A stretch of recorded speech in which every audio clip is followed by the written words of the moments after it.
c'est Steph, comment ça va? Moi, ça va super bien et aujourd'hui, je vais faire des crêpes. Donc, je vais vous donner ma recette de crêpes. Qu'est-ce qu'il y a dans ma recette? Quels sont les ingrédients?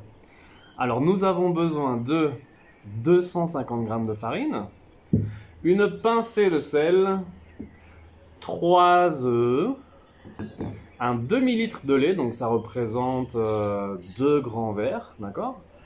Donc ça, c'est vraiment les ingrédients classiques d'une pâte à crêpes. Moi, j'utilise aussi 50 g de beurre, donc on va faire un beurre noisette. Vous allez voir la préparation.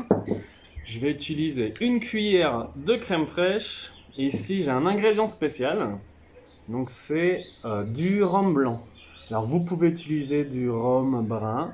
Je vous recommande surtout d'utiliser un rhum artisanal. N'utilisez pas de rhum industriel ou un rhum agricole, d'accord? Donc, il faut que l'odeur sente le sucre. Et restez jusqu'à la fin de la recette parce que je vais donner un deuxième ingrédient secret, un deuxième ingrédient spécial pour ma pâte à crêpes. Au niveau des ustensiles, qu'est-ce qu'on a besoin? Donc nous avons besoin des ustensiles classiques, un saladier, un fouet et le plus important, une poêle. Alors cette poêle, elle est spéciale pour les crêpes, donc elle n'est pas très haute et elle est anti-adhésive. Donc la pâte ne colle pas à la poêle. Donc voilà, maintenant je vais cuisiner. À tout à l'heure.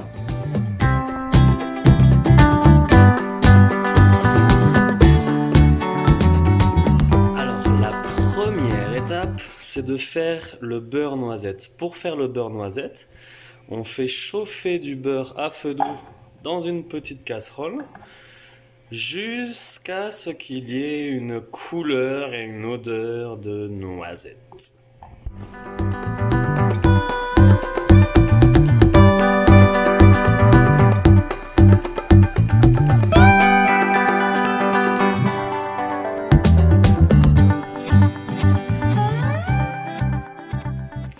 Donc regardez, hein, pour l'instant c'est encore bien jaune.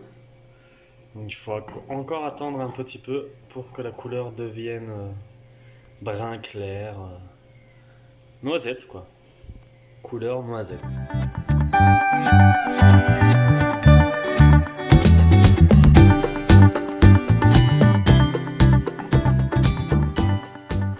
Alors regardez, ça commence un peu à brunir. On commence à avoir une belle couleur et une petite odeur de noisette. C'est bientôt prêt.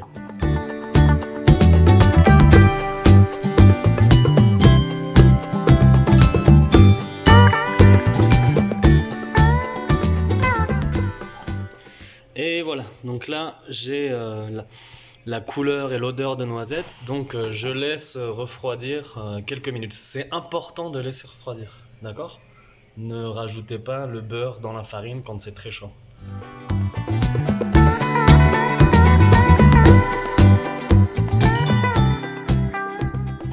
Étape numéro 2, donc verser les 250 g de farine dans le saladier et rajouter une pincée de sel.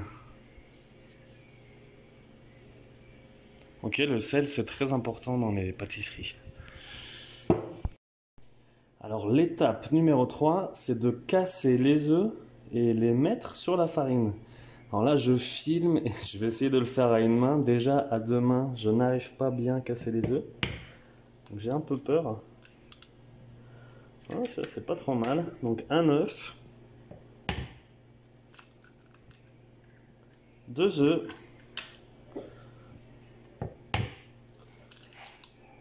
et 3 œufs. Super. Ah non.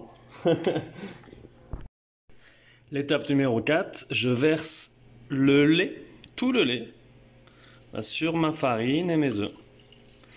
Et je vais verser aussi le beurre noisette qui a refroidi.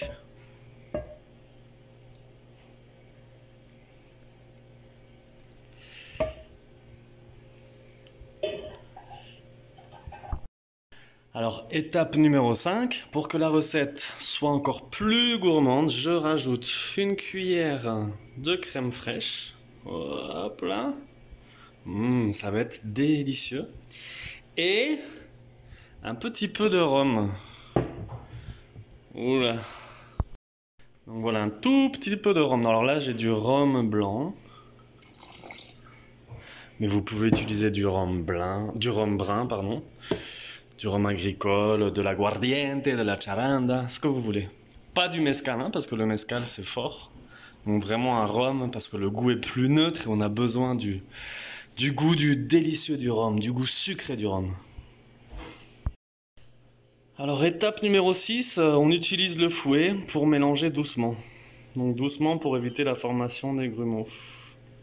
Donc voilà, on fouette doucement. Alors les grumeaux, c'est ces petits morceaux de farine qui ne se mélangent pas bien. Donc on va essayer que la pâte soit le plus liquide possible.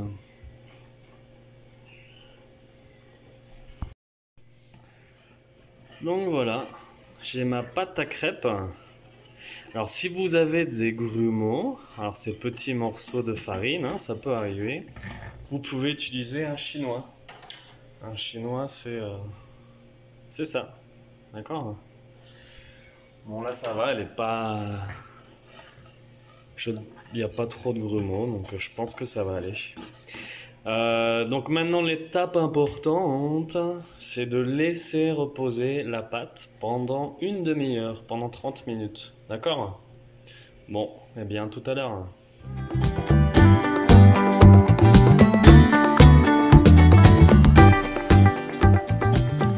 Et voilà, 30 minutes sont passées, la pâte est reposée.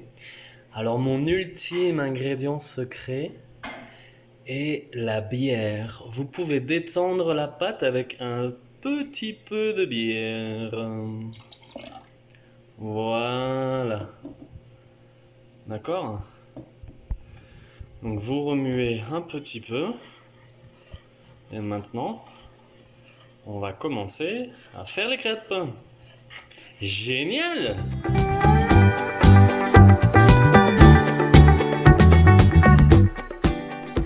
Voilà, vous faites chauffer la poêle et pour commencer la première crêpe, vous pouvez rajouter une lichette de beurre pour être sûr que la pâte ne colle pas à la poêle. Donc vraiment un tout petit peu de beurre, hein.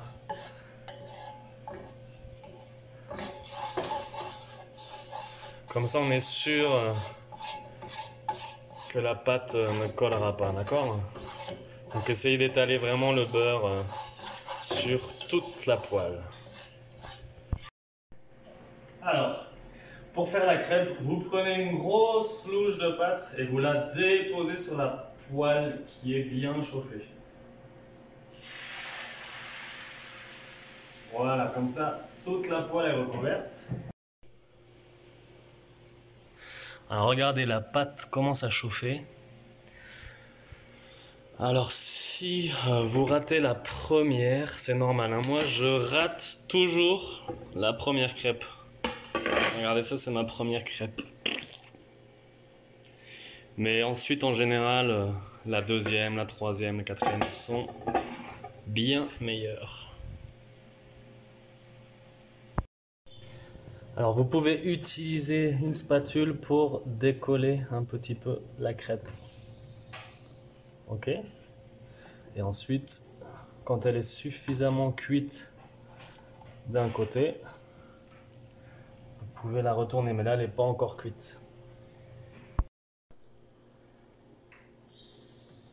Alors maintenant vous pouvez retourner la crêpe.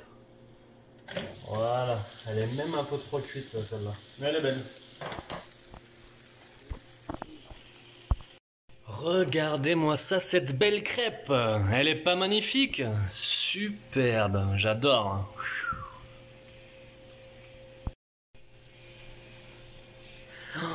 C'est la plus belle crêpe du monde.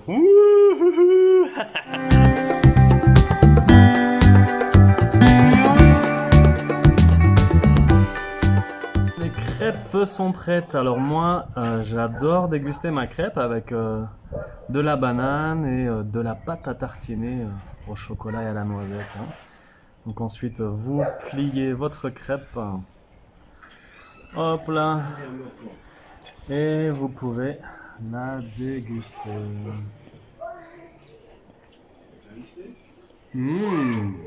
Délicieux. Génial et bon appétit. À bientôt.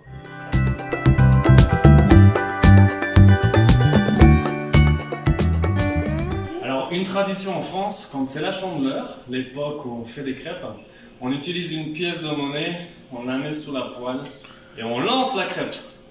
On la retourne. Et voilà. Et ça porte bonheur. Donc faites un vœu quand vous lancez la crêpe et votre vœu se réalisera. Allez.